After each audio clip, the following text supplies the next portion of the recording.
Hello बच्चों, कैसे हो बेटा आप लोग। आज बच्चों हम एक नए टॉपिक के साथ आए हैं, बॉन्ड पैरामीटर्स। और 15 से 20 मिनट का लेक्चर होगा। सारे क्वेश्चंस आपके बॉन्ड पैरामीटर्स के बन जाएंगे। और बेटा क्वेश्चंस के लिए जैसे मैं बता चुका हूँ, हर एक वीडियो में बताता हूँ, डिस्क्रिप्शन में आपको पीडीएफ फाइल मिल जाएगी। वहां से आप सारे क्वेश्चंस को अटेंड करो और आपका एक क्वेश्चन जेई एडवांस तक का तैयार हो जाएगा आपका। और नीट तो बच्चों यहाँ से हर साल क्वेश्चन पूछता है, नीट और मेंस। तो बच्चों इस टॉपिक को इम्पोर्टेंट है, सारे इंपॉर्टेंट टॉपिक से हम लोग 15 से 20 मिनट में एक क्वेश्चन तैयार कर रहे हैं। यहाँ पर बॉन्ड पैरामीटर्स में हमें 4 चीजें देखनी होती हैं। एक देखना होता है बॉन्ड लेंथ। तो बच्चों बॉन्ड लेंथ में ज्यादा डिस्कस हम करेंगे नहीं। बॉन्ड लेंथ क्या होता है? Distance between two atoms in A molecule या फिर एक कंपाउंड के अंदर कितना डिस्टेंस है। तो क्या होता है बच्चों? डिस्टेंस होता है डिस्टेंस बिटवीन टू एटम्स। दो एटम्स के बीच का कितना डिस्टेंस है, इस पे हम ज्यादा वर्क करेंगे नहीं। जितना ज्यादा साइज होगा उतना ज्यादा बॉन्ड लेंथ होगा बेटा। तो मैं लिख देता हूँ bond length. Bond length directly proportional to size. ये तो बच्चों सिंपल सा था, बॉन्ड लेंथ पे बात हम ज्यादा करेंगे नहीं। साइज बढ़ेगा तो बॉन्ड लेंथ बढ़ेगी। टॉप टू बॉटम अगर मैं बात करता हूँ बेटा, ग्रुप्स के अंदर और पीरियड के अंदर, अगर मैं ग्रुप्स के अंदर बात करता हूँ तो आप क्या बोलोगे? साइज इंक्रीज होता है बच्चों। साइज इंक्रीज होगा तो बॉन्ड लेंथ भी इंक्रीज होगी। बॉन्ड लेंथ इंक्रीज होगी बेटा। ग्रुप का मतलब क्या होगा? टॉप टू बॉटम की बातचीत कर रहे हो आप। पीरियड्स की बात करोगे लेफ्ट टू राइट बेटा। ग्रुप्स का मतलब हो गया top to bottom. Top to bottom की बात कर रहे हो बच्चों। पीरियड्स की बात करोगे आप, पीरियड्स में क्या होगा? लेफ्ट टू राइट की बात कर रहे हो। लेफ्ट टू राइट की बात कर रहे हो तो साइज डिक्रीज होगा। साइज डिक्रीज होगा तो बॉन्ड लेंथ भी डिक्रीज होगी।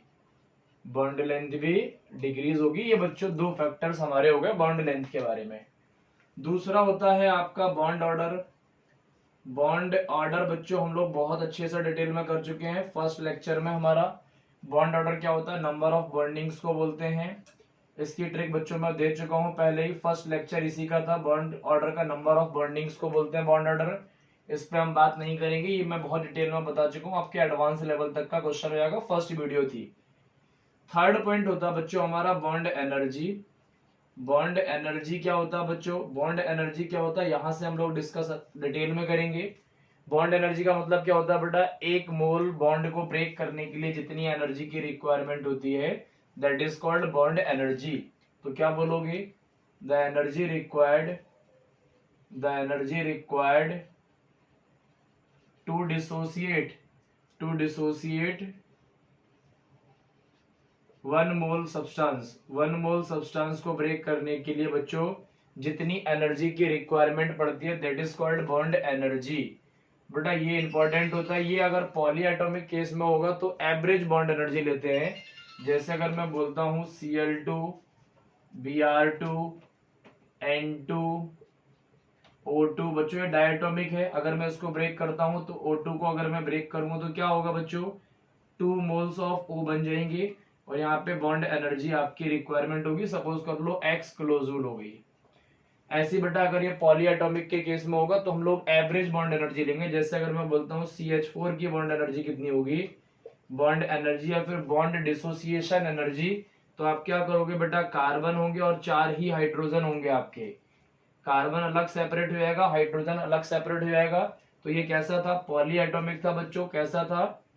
पॉली एटॉमिक था। तो पॉली एटॉमिक के केस में क्या करोगे बेटा? पॉली एटॉमिक केस में एवरेज बॉन्ड एनर्जी लोगे। कार्बन की अलग काउंट करोगे, हाइड्रोजन की अलग काउंट करोगे, एवरेज निकालोगे, उसके बाद आप सम करोगे। तो मैं लिख देता हूँ पॉली एटॉमिक के केस में बेटा क्या लेते हैं? Average bond energy. Average bond energy को लोगे बच्चों।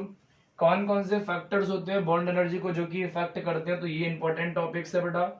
Factors affecting, factors affecting bond energy. Bond energy को फैक्टर्स कौन कौन से होते हैं तो इफेक्ट करते हैं? तो बेटा यहाँ देखो, पहला फैक्टर क्या है? Bond energy directly proportional to size.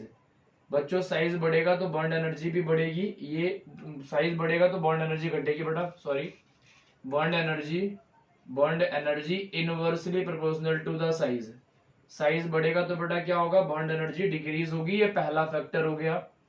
अगर मैं एग्जांपल देता हूं आपको इसका, तो एग्जांपल देखो बेटा, HF हो गया, HCl हो गया, HBr हो गया और HI हो गया। टॉप टू बॉटम आओगे बच्चों, साइज इंक्रीज होगा। साइज इंक्रीज होगा तो क्या होगा, बॉन्ड एनर्जी आपकी बॉन्ड एनर्जी डिक्रीज हो जाएगी बेटा, बॉन्ड एनर्जी क्या हो जाएगा, डिक्रीज हो जाएगा। ये इंपॉर्टेंट फैक्टर, ये पहला फैक्टर था bond energy inversely proportional to size.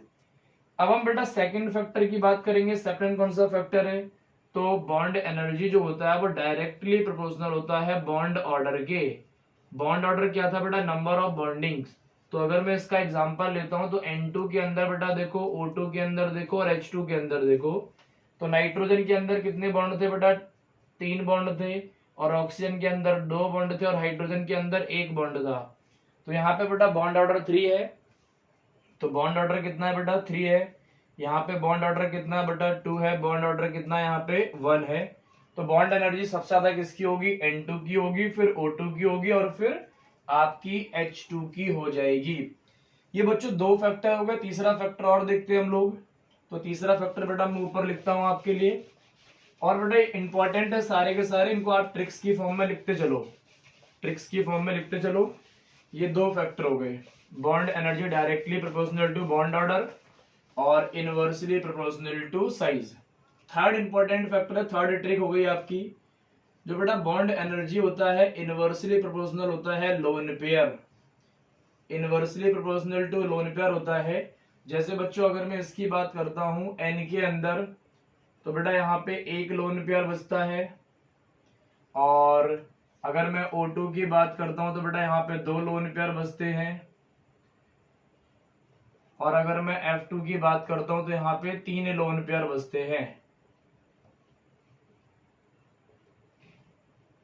तो बेटा यहाँ पे बॉन्ड एनर्जी की अगर मैं बात करूंगा तो लोन पेयर जैसे जैसे बढ़ेंगे बॉन्ड एनर्जी वैसे वैसे कम होगी। तो सबसे ज्यादा बॉन्ड एनर्जी किसकी होगी, इसकी होगी, फिर इसकी होगी, और फिर इसकी होगी। आप कहोगे सर बॉन्ड ऑर्डर का भी यही था, तो बेटा बॉन्ड ऑर्डर यहाँ पर कह सकते हो आप सेम चीज होती है, लेकिन bond energy inversely proportional to lone pair count होती है। ये और भी क्वेश्चंस में आपके वैलिड हो जाएगी। जैसे बेटा एक और एग्जांपल अगर मैं देता हूं, यहाँ देखो, तो H2O हो गया, और NH3 हो गया, और CH4 हो गया। तो बेटा यहाँ पे 2 लोन पेयर है, और यहाँ पे 1 लोन पेयर है, 1 2 3 4, यहाँ पे 1 लोन पेयर, और यहाँ पे 1 भी लोन पेयर नहीं है। तो अगर मैं इसकी बात करता हूँ तो बेटा यहाँ पर भी आप कैलकुलेट कर सकते हो, लोन पेयर बढ़ेंगे तो बॉन्ड एनर्जी डिक्रीज हो जाएगी, तो लोन पेयर बढ़ रहे हैं यहाँ पे बेटा, तो बॉन्ड एनर्जी डिक्रीज हो जाएगी। तो इस टाइप का हो जाएगा आपका। फोर्थ इंपॉर्टेंट पॉइंट होता है बेटा आपका, फोर्थ इंपॉर्टेंट पैरामीटर होता है बॉन्ड एंगल। बॉन्ड एंगल ये भी बच्चों बहुत इंपॉर्टेंट है। तो बॉन्ड एंगल पैरामीटर इंपॉर्टेंट होगा इस बार पॉइंट ऑफ पेपर के हिसाब से। पहला फैक्टर क्या होता है, बॉन्ड एंगल होता क्या बेटा, तो 2 एंगल्स के बीच में कितना बॉन्ड बन रहा है, that is called bond angle. तो एंगल्स बिटवीन 2 बॉन्ड्स, 2 बॉन्ड्स के बीच में कितना एंगल है, दैट इज कॉल्ड बेटा बॉन्ड एंगल। मोस्ट इंपॉर्टेंट है पहला, बॉन्ड एंगल जो होता है वो directly proportional to S characters होता है, एस कैरेक्टर्स होता है बेटा। Bond angle directly proportional to S character होता है, इंपॉर्टेंट है। जैसे अगर मैं बात करता हूं CH triple bond CH, CH2 double bond CH2, और CH3 सिंगल बॉन्ड CH3। यहाँ पे बच्चों हाइब्रिडाइजेशन स्टेट कितना आ रहा है, इसका sp आ रहा है, यहाँ पे sp2 आ रहा है, और इसका sp3 आ रहा है। हाइब्रिडाइजेशन स्टेट की भी ट्रिक बता चुका हूँ बेटा वीडियो नंबर 2 के अंदर, मोस्ट इंपॉर्टेंट ट्रिक्स है, वो भी जाके देख सकते हो आप लोग। यहाँ बेटा 50% एस कैरेक्टर है, यहाँ 33% एस कैरेक्टर है, यहाँ 25% एस कैरेक्टर है। एस परसेंटेज कितना होता है बेटा, मैक्सिमम 2 लोगों में बांटा है, 50-50 हुआ तभी 100 हुआ, यहाँ 3 टाइप में डिवाइड कर दिया, तो 33.3, और यहाँ पर 25। एस कैरेक्टर ज्यादा होगा बेटा, बॉन्ड एंगल भी ज्यादा होगा, तो इसका एग्जाम्पल हो गया। दूसरी इंपॉर्टेंट बात होता है bond angle directly proportional to bond order. Bond angle directly proportional to bond order, बेटा बॉन्ड ऑर्डर बढ़ेगा तो बॉन्ड एंगल भी बढ़ेगा आपका, ये भी इंपॉर्टेंट ट्रिक है आपका। थर्ड क्या बोलोगे बच्चों, थर्ड क्या बोलोगे, बॉन्ड एंगल जो होता है वो inversely proportional to lone pair होता है। बेटा लोन पेयर बढ़ेंगे आपका बॉन्ड एंगल घटेगा। जैसे एग्जांपल देखो, अगर मैं ऊपर वाला एग्जांपल ले लेता हूँ H2O के अंदर, बेटा यहाँ पे देखो 1 2 3 और 4, 2 लोन पेयर है, इसका बॉन्ड एंगल होता है 104.5। अगर मैं बच्चों इसकी बात कर लेता हूँ NH3 की, तो NH3 के अंदर देखो बच्चों 1 लोन पेयर है, और इसका बॉन्ड एंगल होता है 107 डिग्री 28 मिनट। CH4 की जब बात करोगे आप तो CH4 का जो बॉन्ड एंगल होता है वो बेटा कितना होता है 109 109, क्योंकि एक भी लोन पेयर नहीं है। तो जैसे जैसे लोन पेयर बढ़ेंगे वैसे वैसे आपके बॉन्ड एंगल कम होते चलेंगे। ये भी इंपॉर्टेंट है बेटा, ये मोस्ट इंपॉर्टेंट ट्रिक्स में से एक हो जाएगा आपका। फोर्थ नंबर की ट्रिक और देख लो बच्चों क्या होता है बॉन्ड एंगल का, और बहुत ही एडवांस लेवल का क्वेश्चन आता है। फोर्थ नंबर की ट्रिक्स में देखो बेटा, इसको भी मिटा देता हूं मैं। फोर्थ नंबर की ट्रिक्स देखोगे आप तो ये एडवांस लेवल की है, एडवांस लेवल की है। तो लिखता हूं बेटा, if hybridisation state is same, hybridisation state same है, उसमें पहला केस बोल रहा हूं। क्या पहला केस है बेटा, यहाँ पे देखो तो नाइट्रोजन फॉस्फोरस आर्सेनिक मैं लिख देता हूं NH3, nitrogen phosphorus arsenic Sb और बिस्मिथ। तो बेटा यहाँ देखो NH3 हो गया और ये हो गया PS3, ASS3, SbS3 और BiS3। टॉप टू बॉटम आओगे बेटा तो बॉन्ड इलेक्ट्रोनेगेटिविटी क्या हो रही है, इलेक्ट्रोनेगेटिविटी डिक्रीज हो रही है। तो बेटा अगर इलेक्ट्रोनेगेटिविटी डिक्रीज होगी तो बॉन्ड एंगल भी डिक्रीज होगा। Bond angle directly proportional to electronegativity होता है। अगर अगर अगर बेटा सेंट्रल एटम डिफरेंट है तब, तो कब की बात है, bond angle directly proportional to electronegativity if, यहां लिख देता हूं, if central atom is different. बेटा सेंट्रल एटम डिफरेंट होना चाहिए तभी की बात है ये, मतलब nitrogen phosphorus arsenic antimony bismuth ये अलग अलग होने चाहिए बेटा, ये तभी की बात है। और एक और केस है बहुत ही इंपॉर्टेंट है, वो भी बच्चों देखो। तो दूसरा केस क्या है बेटा, यहाँ पे हाइब्रिडाइजेशन स्टेट चेक करोगे तो आप सबका कितना होगा, तो देखो एक का चेक कर लेते हैं हम लोग। एक का हमने चेक कर लिया तो यहाँ पे हाइब्रिडाइजेशन स्टेट कितना हो गया 3 सिग्मा प्लस एक lone pair is equal to 4 sp3। Hybridisation state बच्चा सबका sp3 है, इनमें सबका हाइब्रिडाइजेशन स्टेट कितना है sp3 है। 3 सिग्मा प्लस एक लोन पेयर हर एक कंडीशन में है। दूसरी इंपॉर्टेंट कंडीशन क्या है बेटा, जैसे एग्जांपल लेता हूं मैं OCl3 OCl2 ले लेते हैं, OCl2 OBr2 OF2 और OI2। टॉप टू बॉटम की बात करोगे बच्चों, यहाँ पे देखो क्या है, सेंट्रल एटम की इलेक्ट्रोनेगेटिविटी सेम है, तो यहाँ पर क्या है बॉन्डेड एटम की इलेक्ट्रोनेगेटिविटी अलग है।